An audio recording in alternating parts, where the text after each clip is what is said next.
The Trump administration is looking to make cuts to NIH funding. The goal is to reduce federal spending and save more than $4 billion a year. Right now, that executive order is tied up in the courts, but UC San Diego gets millions of dollars from NIH funding.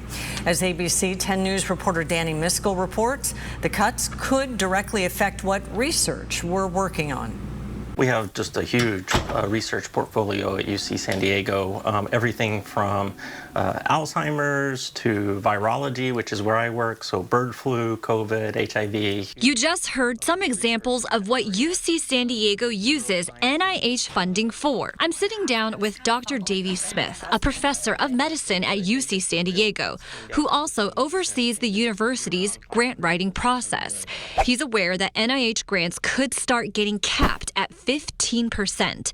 Here's what that translates to in dollars. Translates to about $200 million a year. Dr. Smith says they're used to receiving around $600 million federal dollars a year from the NIH alone to fund their world-class research efforts. Now, this looming massive cut could impact keep the lights on, to keep the water running.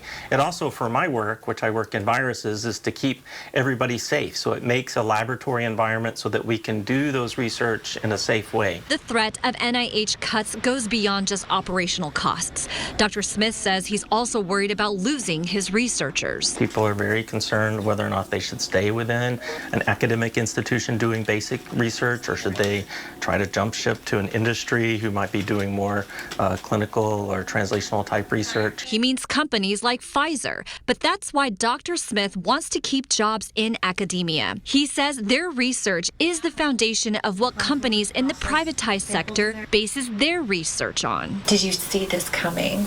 I didn't see it coming. I do empathize with our leaders having to make cuts, and they got to figure out whether or not is the cure for Alzheimer's or the next bird flu going to be worth that cost. In Mission Hills, Danny Miskell, ABC 10 News.